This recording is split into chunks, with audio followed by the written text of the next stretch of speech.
This lecture will focus on the move out of the Reformation into the modern period and the development of modern theology. Um, and we're going to bring it all the way to postmodern theology. So we're actually going to move beyond Barth, but from Kant to Barth is what I have there, but we're going to move beyond him as well. Now, it's important to recognize philosophically that there's a drastic shift that happens with Descartes.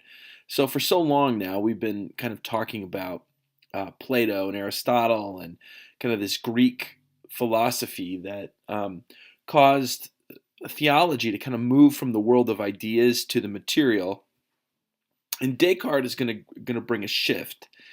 He's going to search for certainty, and you've probably heard of the idea, I think, therefore I am. He kind of moved back and doubted everything until he got to that one thing that he couldn't doubt, and the one thing he couldn't doubt was that he was thinking. And then he moves back out from that to try to prove the existence of all sorts of things. And it wasn't that he wasn't a Christian; he was a Catholic Christian, and so he then has a proof for the existence of God, like many others had. But what's important to recognize is that he is going to unseat God from being kind of the foundation of reality. In a way, now, if you'll notice, to say, I think, therefore I am, what was the one thing he couldn't doubt? Well, that he was a thinking thing or person. So the self now becomes um, the the foundation, the human self, and this is a drastic shift that then leads to developments in modernity and postmodernity. He rejects tradition and authority, so everything is about reason and kind of cutting through things and not just taking things for granted because people say so. He wants proof, and so truth then becomes grounded in reason. So this is a seismic shift that we'll see, in which the self becomes the source of all authority. Now, this moves also then through other philosophers, and John Locke, is one who begins to develop a radical critique of traditions and culture, and he wants to demolish all these traditions and then rebuild them. So reason becomes the kind of the mode of deconstruction and reconstruction, kind of clearing the ground.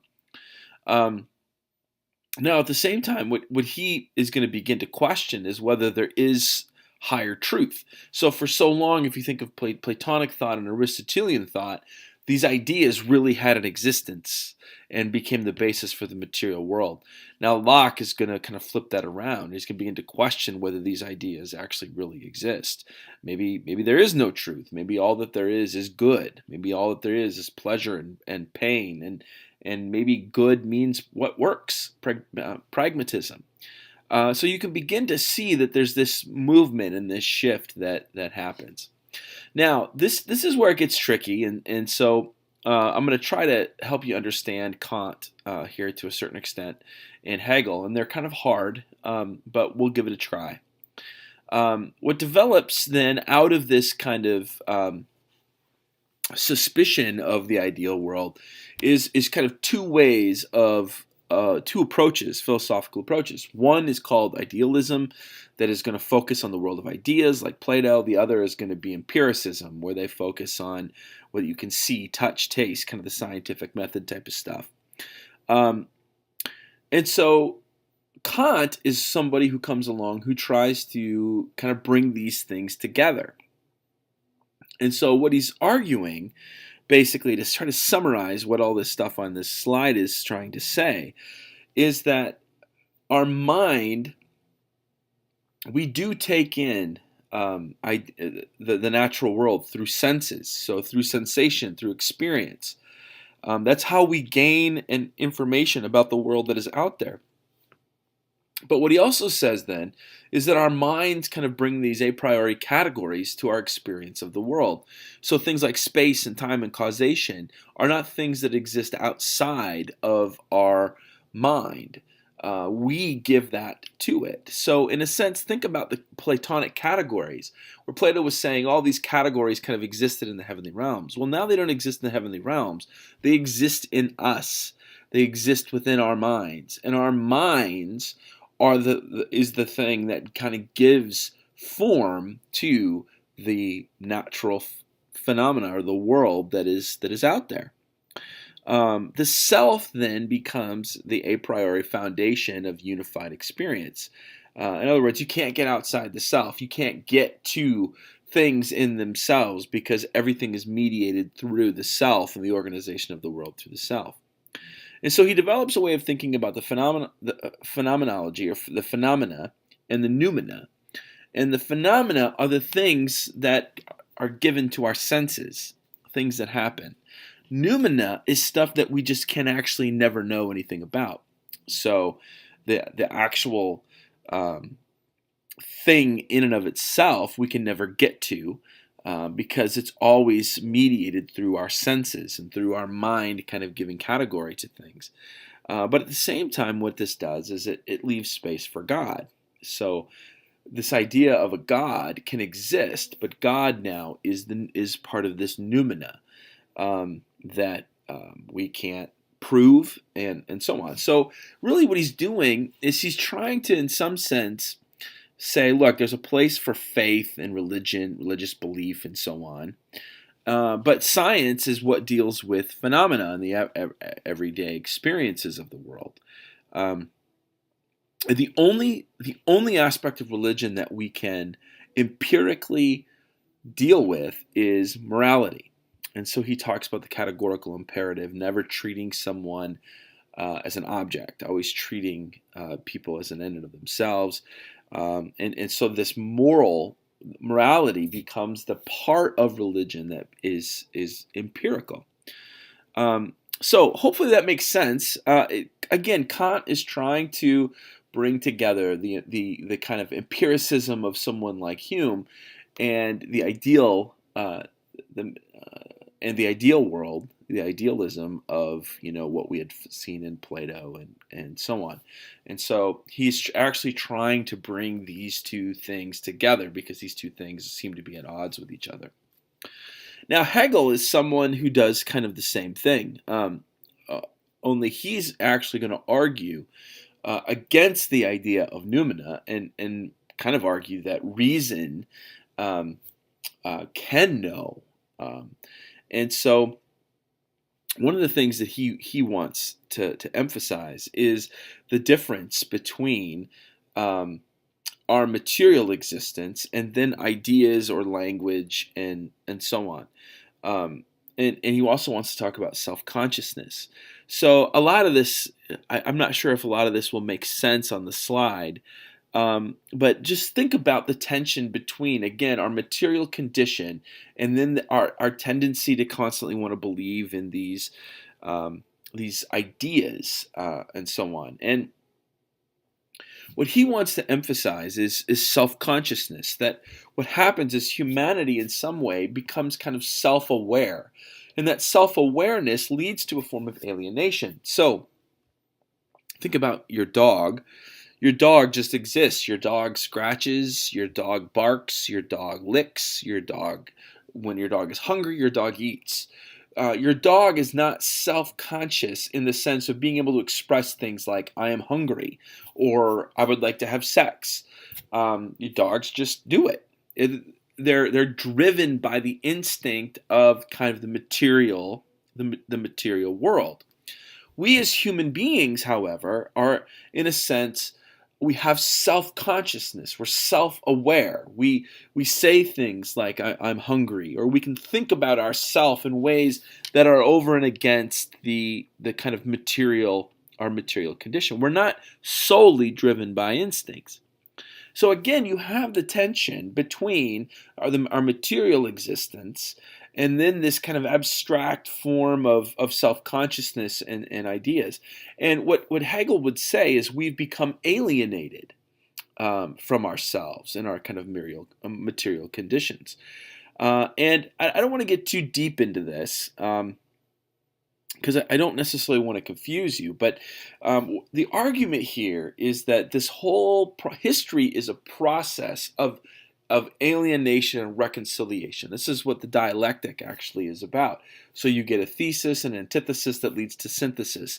And so all of history is this kind of tension between these alienated pieces that then somehow find resolution. And so for Hegel, what's going on is the spirit, which he would refer to as God, or the Geist, the mind, brings forth a creation through this process of alienation, that the creation itself becomes alienated and needs resolution. And so you get violence and conflict throughout history, but all of this is the process by which humanity and the spirit are being reconciled to one another. So history has a thrust. History is moving somewhere. Now, how does this reconciliation take place? Through the mind, through reason. So for Hegel, it is a rational spirit that is moving through history, bringing forth these different material conditions that are then reconciled. Now, again, I hope that makes sense. Really, what I want you to see here is, again, this tension between that materiality and reason and abstraction, and this is how Hegel is trying to deal with it. Now, what's interesting about Hegel is he's a philosopher. He's a Lutheran philosopher who then gives kind of a Christian spin to this. So, if you want to interpret what he's saying, think about the fall. Humanity's fall, which he would say was actually necessary, is what we would refer to as self-conscious alienation. That it is the fall of humanity that all of a sudden makes them aware of themselves over and against God.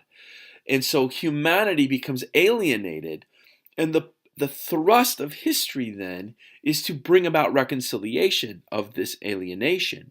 But in a sense, this alienation is necessary for the kind of creation itself to become diverse. So the fall leads to humanity living in history, doing all of these different things, creating all of this diversity that in the end will then get caught up and reconciled by the Geist, by the Spirit.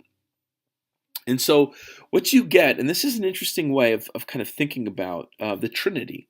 So for Hegel, what's happening is that Christianity is a move from the Father through the Son to the world of the Spirit. So think of it this way.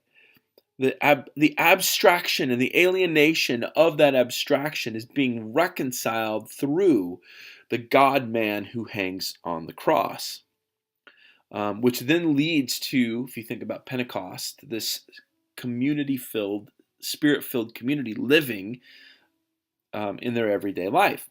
Now, it's important here to recognize that for Hegel, there isn't a Father, Son, and Holy Spirit living in divine community like we've talked about in the past with the Eastern Trinity and the Western Trinity. The Father is overcome through the Son, who then gives way to the Spirit. So all that exists now, for Hegel and some Hegelians, we are in the age of the Spirit. So there is no transcendent other. There is merely now the community, us. We need to become reconciled to our material conditions. And so again, the absolute Spirit becomes the Holy Spirit of Pentecost and then Christian community and love. So Hegel is taking kind of Christian theology and the language of Christianity, the biblical story, and connecting it with his kind of philosophical attempt to bring together our material reality and our alienated abstraction, the world of ideas. Now, again, what I want you to get out of this, though, is for Hegel, it's about reason, and it's through reason. Whereas Kant was kind of saying, there are certain aspects of the world and existence that reason can't get to. Hegel is actually arguing that all of creation and existence is the product of a mind, and therefore it is through reason that this reconciliation takes place. And that will be important when we talk about Bonhoeffer, because Dietrich Bonhoeffer is going to oppose Hegel amongst others. Now, just a side note, it's kind of important to understand that Germany, Hegel was German, and so World War I and World War II, Hegelian philosophy began to see German culture as the pinnacle. So if all of history is this movement to kind of reconciliation in the mind and so on, the Germans began to see their civilization as the highest civilization. Now, the other thing you have to recognize is that violence is a part of this Hegelian move. So in order to bring about this resolution, there has to necessarily be a violent struggle that will then lead to reconciliation. And so Hegel helps us understand World War I and World War II a little bit better as we kind of think about this notion of the dialectic and so on. So I hope this makes sense, but it's important to kind of lay this philosophical foundation because it becomes the basis then for kind of thinking theologically. And then you get this other guy named Friedrich Schleiermacher, who, like Hegel, wants to talk about kind of this reconciliation of alienation. But rather than talk about reason, for him, he thinks that it's something deeper. And he talks about feeling. Now, it's not just this, chintzy emotions that he's talking about. What he wants us to recognize is that human experience is a feeling of dependence, and that we have this God consciousness, and that we're alienated from God, and that we have this weird sense that we're alienated from something. So the purpose of Christianity then is the reunification of the Creator and the creature. So Genesis 1-3, you get the creation of Eden, where God consciousness is there, where Adam and Eve are living with God and walking with God in the garden, and then the fall becomes alien. We're alienated again from ourselves. So all of history then is this move of reconciliation, which in Jesus Christ, fully God, fully divine, and fully human, you get the reconciliation of God and humanity. But now again, for Schleiermacher, what it means then is this God consciousness. And so what does it mean to be saved in Jesus? Well, we're united to Christ and participate in his God consciousness. Now, it is important to recognize that Schleiermacher's theology is a theology from below. It starts with human experience and then tries to then move into a theological way of thinking about human alienation and reconciliation and so on. This becomes kind of a foundation for what is often called liberal theology. Schleiermacher had great intentions, and he was trying to make Christianity make sense to some of his cultural friends. And so what liberal theology tries to do is take the human experience and interpret the gospel through that kind of experience and give language to that. Now, as we'll see, post World War I and World War II, Karl Barth is going to come along and say no to this and is going to talk about a theology from above. But it's important to see the shift that's happening. So when we talked about the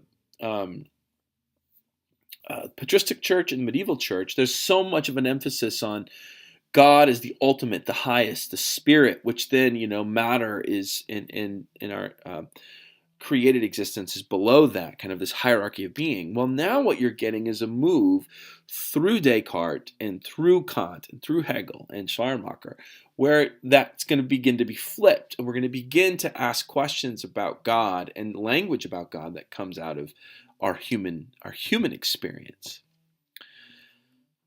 So where does this all lead? Well, what it actually ends up leading to are some interesting developments. Number one, what you end up getting in modern theology is deism. Reason becomes so important that you end up with many people pushing for science and things like that. So God merely becomes kind of the source of creation, a basis of morality and truth, but is really separated from daily and cultural life. You also get liberal theology where God gets interpreted through human experience. So for Hegel, it's reason. Schleiermacher, it's his feeling of dependence. And then for Kant, it was morality. And so again, it's as if Christianity and religion get reduced to kind of this kind of human experience. But you also then get this reaction that becomes a form of fundamentalism that I would argue is just as problematic. It becomes so otherworldly, where Christianity isn't about this world, it's about dying and going to heaven and so on. And it's a reaction to liberal theology and deism, but it's not helpful. And so modern theology kind of develops in these different trajectories. But then we get people like Barth and Bonhoeffer and others that we'll talk about here in a little bit. Now, you also get kind of the conditions for atheism. So remember, we started this course by kind of talking about the conditions of our belief. So what would cause someone around Martin Luther's time to not be able to reject a belief in God? They could not believe in God. Well, again, think of all the Platonic and Aristotelian stuff. The philosophical stuff just made too much sense. The focus on spirit, on God is holy and perfect and spiritual and all of that. But now what you're getting is a move with Descartes to the self. And you begin to move into skepticism with Hume. You get the subjective move with Kant, which again is putting it on the human person. And so then the question becomes, well, why do we need God? Or what is God? Is God merely another name for human consciousness? If you think about Hegel. Eventually you get people saying maybe God is merely a projection of the human self. And Hegel and Schleiermacher and others, there would be something to talk about there. And then you get to Karl Marx, who comes along, and we don't have time to talk about Karl Marx, but he would say it's a projection of cultural ideology. And so again, you move from this idea of that God is the highest thing, and a philosophical system that creates conditions of belief that posit God as this divine kind of highest thing, that then moves down to the material. And now through Descartes and some of these other things, we're making kind of this human turn, where the conditions of belief are focusing much more on reason, our material existence, the human self, and so on. And so it begins to raise some significant questions about a belief in God.